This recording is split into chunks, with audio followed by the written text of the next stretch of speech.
అదే పాట పెట్టుకుని బయలుదేరాం. ఆ గల్లు గల్లు అని పాట పెట్టినప్పుడే అన్నాను నేను వర్షం వచ్చేలా ఉందా అని.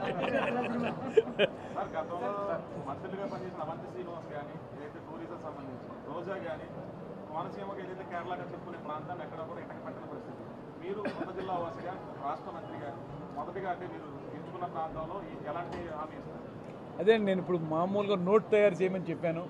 మా రీజనల్ డైరెక్టర్ గారికి చెప్పాను ఉదయమే నోట్ తయారు చేయమని. అదేవిధంగా కలెక్టర్ గారికి కూడా చెప్పాను.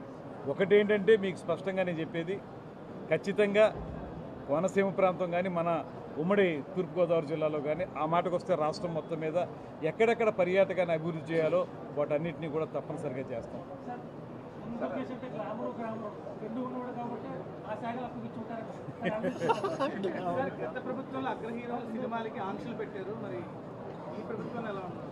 సాధారణంగా ఇవాళ కొత్త కాదండి చంద్రబాబు నాయుడు గారికి ముఖ్యమంత్రి అవ్వడం.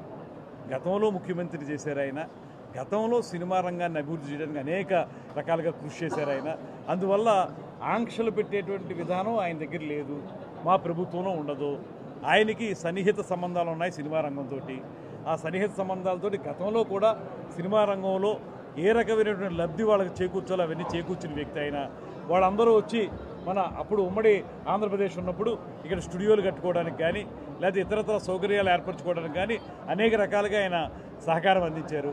ఇప్పుడు విభజిత ఆంధ్రప్రదేశ్లో కూడా మనం ఇక్కడికి వస్తే పరివాహక ప్రాంతంలో వైజాగ్ ప్రాంతంలో అనేక అందమైనటువంటి లొకేషన్స్ ఉన్నాయి. వాటన్నిటిలో కూడా షూటింగ్లు చేసుకోవడానికి కానీ అగ్ర హీరోలు కానీ చిన్న హీరోలు కానీ అసలు సినిమా రంగం మొత్తంగా అభివృద్ధి చెందడానికి వీలుగా ముఖ్యమంత్రి గారి దగ్గర ఆలోచన ఉంది. దాంతోపాటు మా అధ్యక్షులు స్వయంగా ఆయన అగ్ర హీరో, చాలా పెద్ద హీరో ఆయన అధ్యక్షత ఉన్నటువంటి పార్టీ మా పార్టీ. మేము ఖచ్చితంగా సినిమా రంగానికి నాకు కూడా కిచిరాళ్ళు సినిమా తీసినటువంటి అనుభవం ఉంది.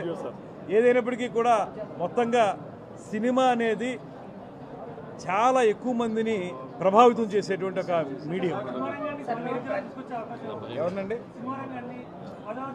అది ఎలాగో ఇప్పుడు జరుగుతున్నాయండి.